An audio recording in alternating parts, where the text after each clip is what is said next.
Good morning everyone. Basa tayo natin kay GB Bible Daily Reading Plan. Today is April 13, 2022. Day 163 natin. 1 Kings chapter 7 and 2 Chronicles chapter 4. 1 Kings chapter 7. Basa. But Solomon was building his own house 13 years, and he finished all his house. He built also the house of the forest of Lebanon. The length thereof was 100 cubits, and the breadth thereof 50 cubits, and the height thereof 30 cubits, upon 4 rows of cedar pillars, with cedar beams upon the pillars. And it was covered with cedar above upon the beams that lay on 45 pillars, 15 in a row. And there were windows in 3 rows, and light was against light in 3 ranks. And all the doors and posts were square with the windows, and light was against light in 3 ranks. And he made a course of pillars. The length thereof was 50 cubits, and the breadth thereof 30 cubits, and the porch was before them, and the other pillars and the thick beam were before them. Then he made a porch for the throne, where he might judge, even the porch of judgment, and it was covered with cedar from one side of the floor to the other. And his house where he dwelt had another court within the porch, which was of the like work. Solomon made also an house where Pharaoh's daughter, whom he had taken to wife, like unto this porch. All these were of costly stones, according to the measures of wood, stones sewed with saws, within and without, even from the foundation unto the coping, and so on the outside toward the great court. And the foundation was of costly stones, even great stones, stones of 10 cubits, and stones of 8 cubits. And above were costly stones, after the measures of wood, stones and cedars. And the great court round about was with 3 rows and hot stones, and a row of cedar beams, both for the inner court of the house of the Lord, and for the porch of the house. And King Solomon sent and fetched Hiram out of Tyre. He was a widow's son of the tribe of Naphtali, and his father was a man of Tyre, a worker in brass, and he was filled with wisdom and understanding, and cunning to work all works in brass. And he came to King Solomon and wrought all his work. For he cast 2 pillars of brass of 18 cubits high apiece, and a line of 12 cubits. This did compass either of them about. Sabayan niyo ako guys, please. Verse 16. And he made 2 chapiters of molten brass to sit upon the tops of the pillars. The height of the one chapiter was 5 cubits, and the height of the other chapiter was 5 cubits. And it's of checker work and reeds of chain work for the chapiters which were upon the top of the pillars, 7 for the one chapiter, and 7 for the other chapiter.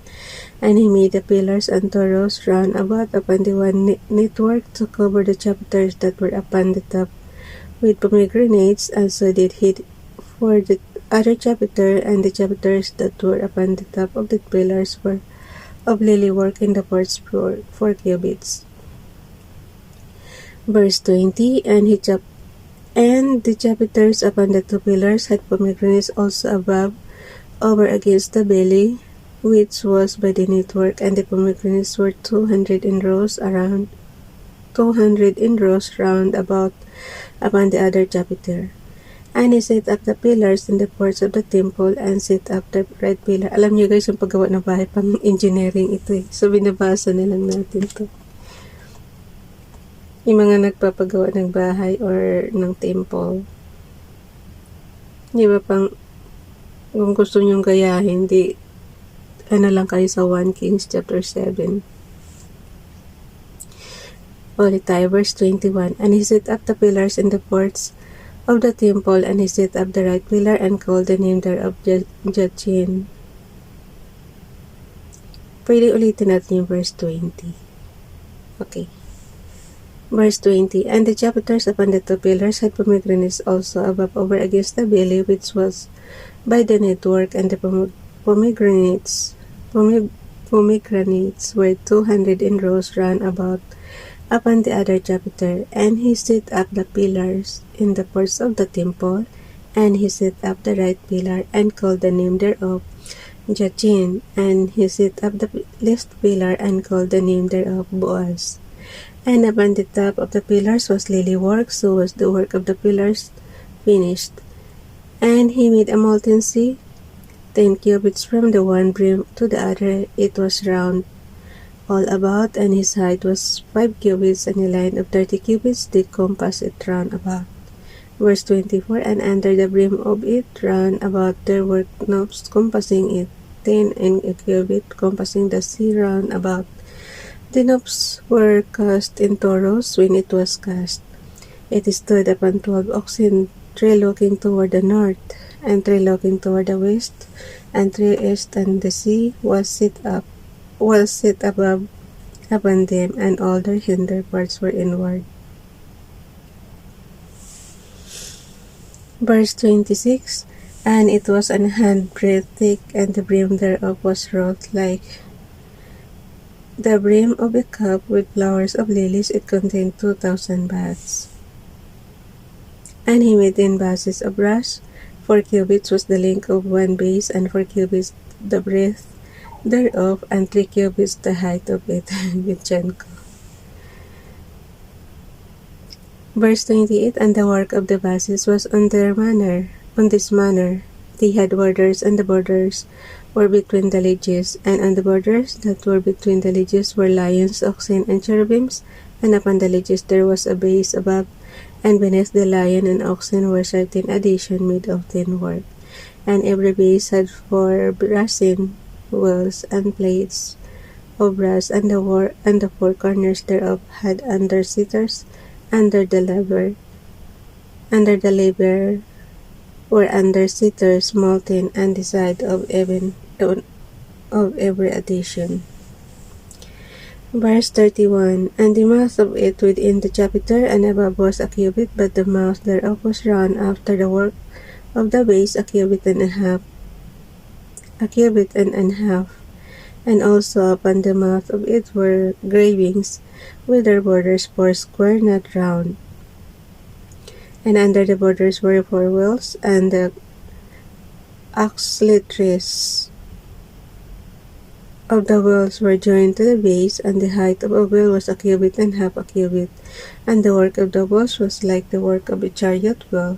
Their axletrees and their naves and their pillows and their spokes were all molten. And there were 4 under-sitters to the 4 corners on one base, and the under-sitters were of the very base itself. And in the top of the base was there a round compass of half cubit high, and on the top of the base the ledges thereof and the borders thereof were of the same. Verse 36 tayo, sandali.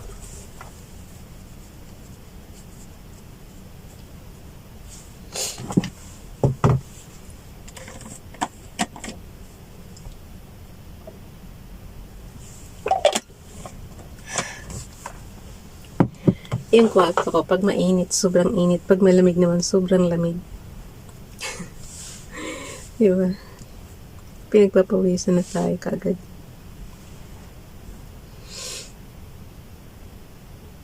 Okay, verse 36. For on the place of the ledges thereof, and on the borders thereof, he graved cherubims, lions, and palm trees, according to the proportion of every one, and additions round about. After this manner he made the 10 bases. All of them had 1 casting.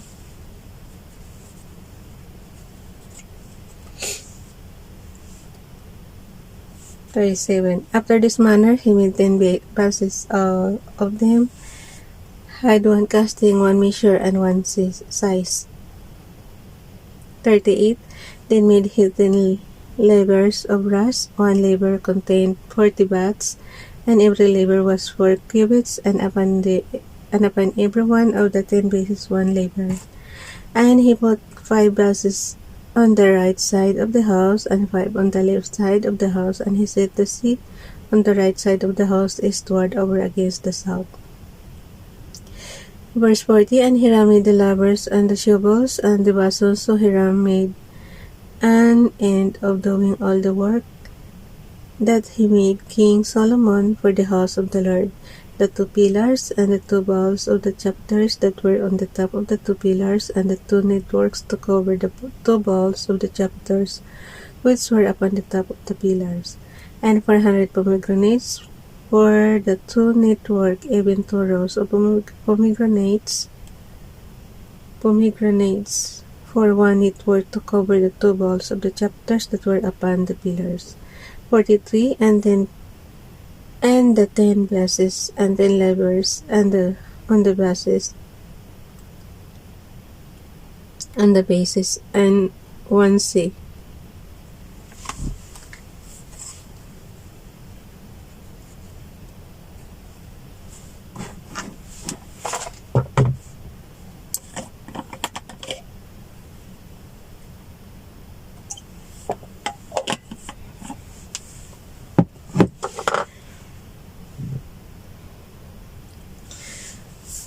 Hindi tayo matatapos pag ganito. Ang sakat ng ano ko.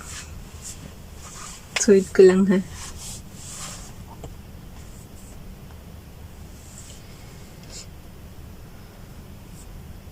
Sana tayo. 43.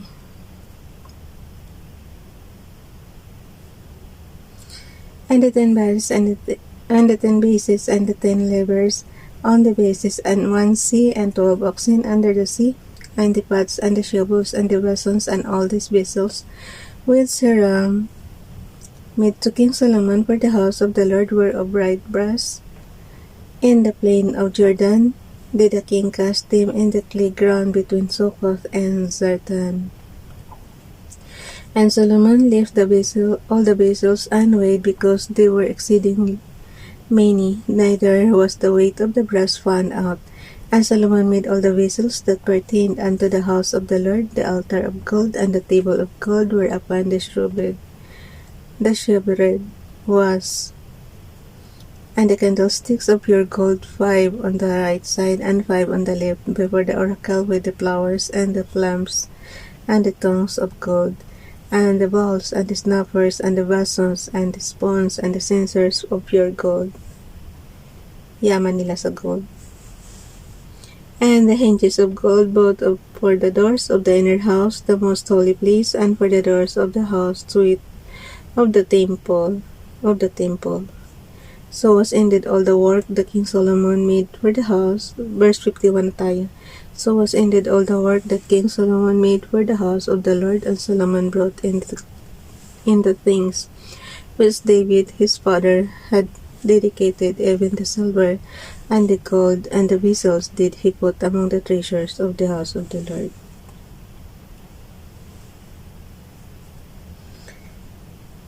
Chronicles chapter 4. Basa. Moreover, he made an altar of brass, 20 cubits the length thereof, and 20 cubits the breadth thereof, and 10 cubits the height thereof. Yung mga interested nito guys, yung mga gustong magpagawa dyan ng bahay, pwede niyong gayahin to. Kaya lang puro gold eh. Sa panahon natin ngayon, po. Moreover, he made an altar of brass, 20 cubits the length thereof, and 20 cubits the breadth thereof, and 10 cubits the height thereof. Also he made a mountain sea of 10 cubits from brim to brim round in compass, and 5 cubits the height thereof, and a line of 30 cubits did compass it round about. And under it was the similitude of oxen, which did compass it round about 10 and a cubit, compassing the sea round about. 2 rows of oxen were cast when it was cast. It stood upon 12 oxen, 3 looking toward the north, and 3 looking toward the west, and 3 looking toward the south, and 3 looking toward the east, and the sea was set above upon them, and all their hinder parts were inward, and the thickness of it was 100.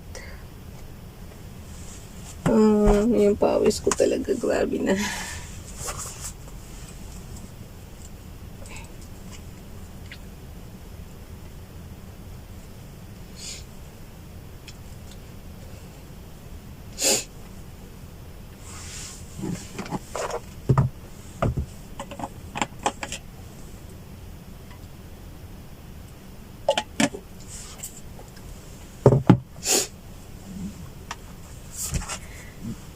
Grabe yung noo ko.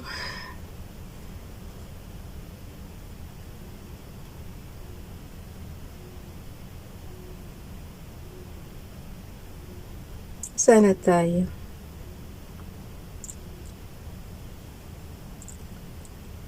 Okay, verse 5. Ulitin ko yung verse 5 ha.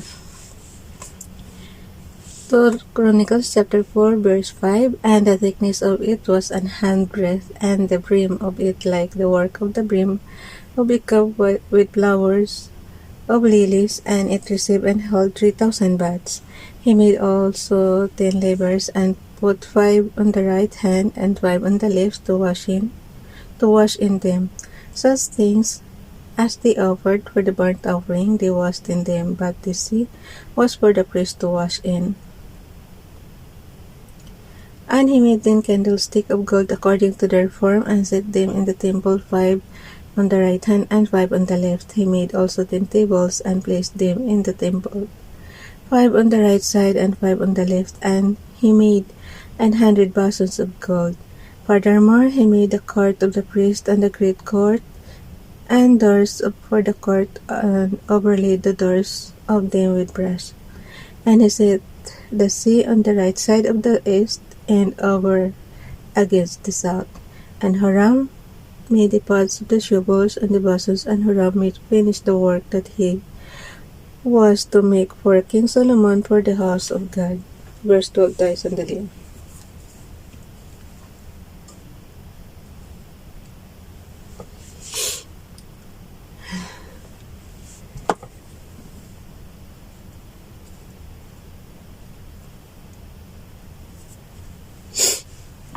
Verse 12. So with the 2 pillars of the pommels, and the chapiters which were on the top of the 2 pillars, and the turrets to cover the 2 pommels of the chapiters which were on the top of the pillars, and 400 pomegranates on the turrets, 2 rows of pomegranates and on each rate to cover the 2 pommels of the chapiters which were upon the pillars. He made also bases and levers made he upon the bases, and 1 sea and 12 oxen under it. Verse 16, the pots also and the shovels and the flesh hooks and all their instruments did Hiram his father make to King Solomon of the house of the Lord of bright brass. Verse 17, in the plain of Jordan did the king cast them in the clay ground between Succoth and Zeredath. Thus Solomon made all these vessels in great abundance, for the weight of the brass could not be found out. And Solomon made all the vessels that were for the house of God, the golden altar also, and the tables whereon the shewbread was set. Moreover, the candlesticks with their lamps, that they should burn after the manner before the oracle of pure gold, and the flowers and the lamps and the tongues made he of gold, and that perfect gold, and the snuffers and the basons and the sponge and the censers of pure gold. Narinig niyo yan guys, puro gold. And the entry of the house, the inner doors thereof for the most holy place, and the doors of the house of the temple were of gold. Okay. Bye everyone. God bless.